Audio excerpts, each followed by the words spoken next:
Okay, hi. So I have a lot to say and I wrote a lot of it down on my computer. So if you don't mind, I'm going to be reading a lot. This is going to be all about perfectionism and the struggle, the love-hate relationship, and how I'm going to move forward about it. So let's dive in. I feel like I go back and forth with being in love with my perfectionism and wishing it wasn't such a heavy weight on my mind. As I came back to school, I realized my mind started to slip into familiar thinking habits of always doing the best I can do, even if it means sacrificing important things. This manifests for me in loss of sleep, social interaction, and less time in stillness and connecting with my true self. I love my perfectionism because it keeps me motivated and keeps me on top of everything, but I often wonder what it would be like to be satisfied with how well I'm doing. It feels like with my perfectionism in the past, it feels like no matter what, it could have been better, and the self-judgment and the pushing is not at like an encouraging level. It's more at a punishing level, like why didn't you do better than that? So it doesn't feel good when that happens. My personality is very achievement motivated.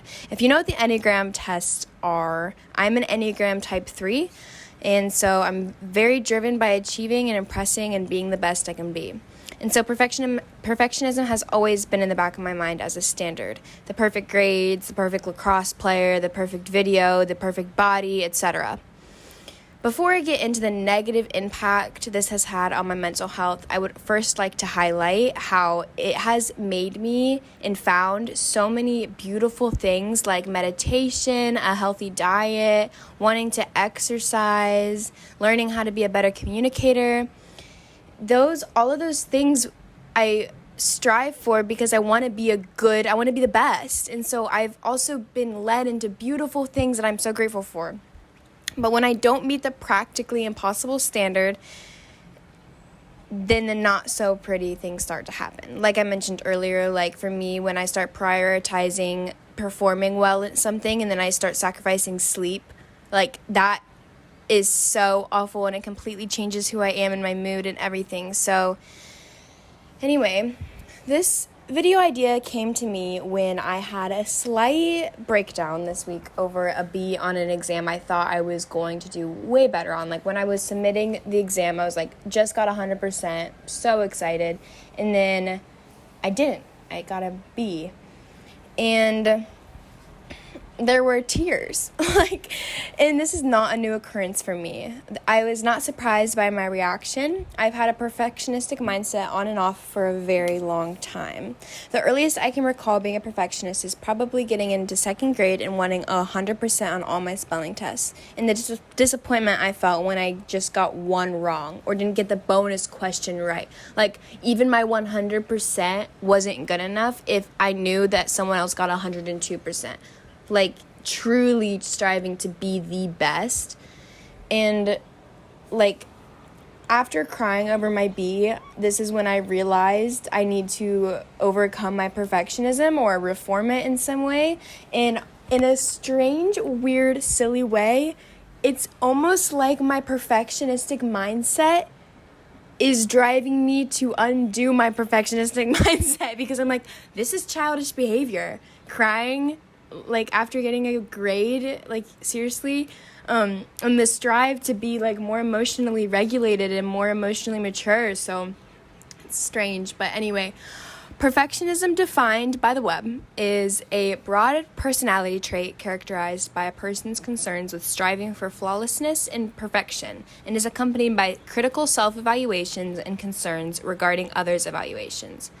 The critical self-reflection and evaluation part is really hidden hard because I recognize that my self-talk when I am in the mindset is so hurtful and negative. You are better than this. This is embarrassing, and you didn't do good enough were all things I was telling myself. And how can I pride myself on being full of self-love if this is the way I talk to myself?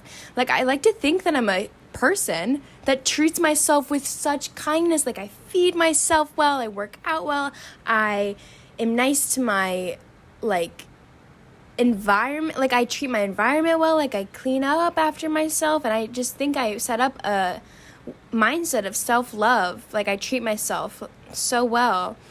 And then when I heard myself talking to myself like this, I was like, this is not how I would talk to somebody I love. Like this is gross language. And so this is not the way I want to live my life, constantly bringing myself down if I don't perform without a flaw. I needed to have some self-compassion and be there for myself, but instead my ego was too focused on punishing myself so it wouldn't happen again. Now, this goes into the domestication we had as children, and I'm deriving a lot of these ideas from the Four Agreements by Don Miguel Ruiz. And basically what I'm going to summarize some of the ideas is that when we were children, we were taught what was right and what was wrong through a system of reward and punishment. For example, when I was a kid, if I scored a goal on the soccer team during a game, my dad would buy me a Blizzard from Dairy Queen. And if I got straight A's on my report card in elementary school, I would get a $5 bill. Luckily for me, my parents domesticated or taught behavior through mostly rewards, which is awesome because I didn't suffer any of the...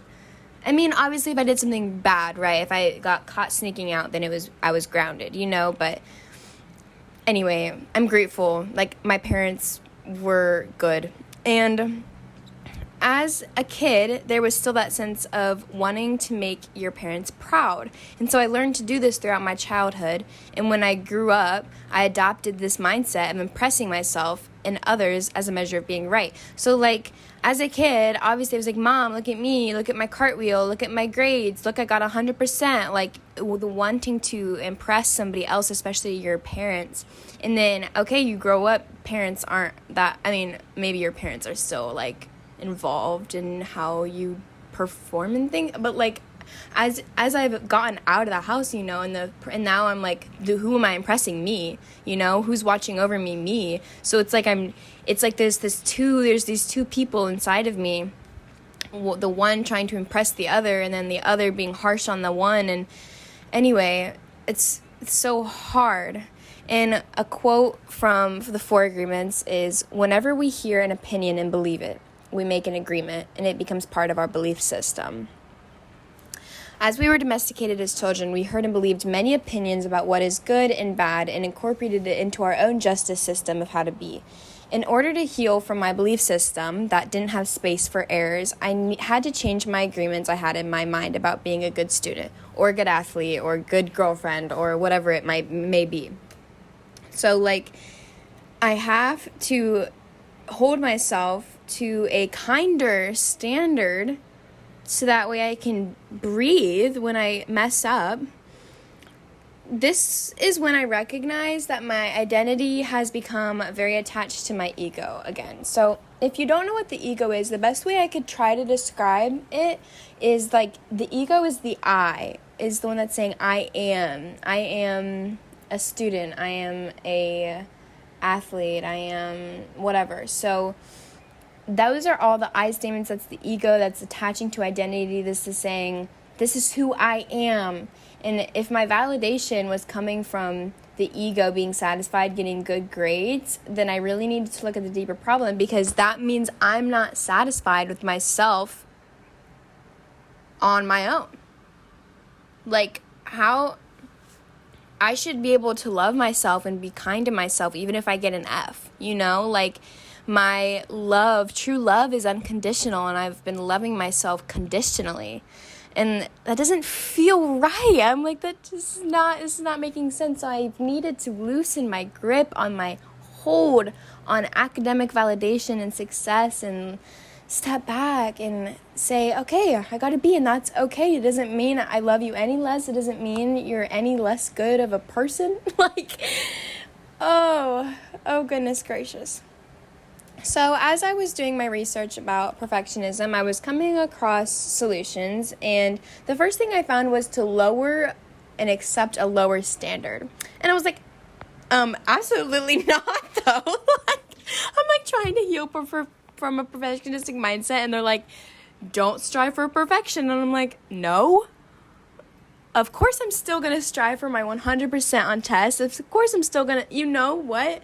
So I was like, that doesn't make sense. And then finally I came across an episode of Jay Shetty's podcast, and it was an old episode. I will link it in the description if you want to listen to it. But his recommendations were to strive for practice and to like love the process. So the thing he was talking about practice I really like, because the amount of time it takes to practice something is probably huge for something to come out even close to perfect. And he used a great example about Beyonce and how many times she had to practice her show for a tour. And it really just, and like she practiced for like over 150 days straight. And it really just goes to show, like, did I study for hours every single day before that test? No, I didn't. So then when I come out of it getting a B, that makes sense. Like, you still did good, but you didn't get 100% because you weren't spending hours on it. Like, things usually 98% of the time, something you want to come out as perfect, you need to spend hours practicing. And I didn't do that. So like evaluating and then understanding my thought process is like, okay, how were you supposed to get a freaking 100% if you didn't put in the hours of practice? And it's like a very reassuring almost to understand that even like the best sports players, like, I don't know, Tiger Woods has probably spent hours and hours and hours perfecting everything about playing golf. So like, you have to understand that. Anyway, so number 2 is process and obsessing over the process instead of results. This is also helping you detach and let go from your ego and focus on what's going on in the moment instead of saying, I just want 100%, I just want 100%. Like, no, like focus your energy today on what you can be doing now. Like, okay, so I want to do good on my next exam. I want to do better than a B, so I'm going to take the time to review all my concepts every single day. I'm going to be so meticulous and detailed, and I'm going to take notes in lecture, and I'm going to stay and ask questions after, and like really the process of getting good at something and enjoy it and feel passionate about it, so that way when you get your score, it is already a success if you tried your best, you know? Like, and this is hard to comprehend, and I think it'll take some practice, like for me to understand it. Sorry, it's hot. And I turned off my fan so that way you can hear me hopefully clearer. But anyway, like if I go into the next exam knowing I studied as hard as I could, then even before I take the test, I can say I'm doing a good job. Because this is the best I could have done. So be addicted to the process, not perfection. Detach from the result. I think those are the best advice I've found so far about perfectionism. And if you have any advice, feel free to leave a comment, because I am on this little journey. Also, like journaling your thoughts and like saying the thought that you're saying in your head, like, I am not smart. And then be like, okay, why did I think that? Because I got to be on my test. And then be like, is that true? And this is something my mom used to even say all the time, is like really question, is that true? Am I not smart?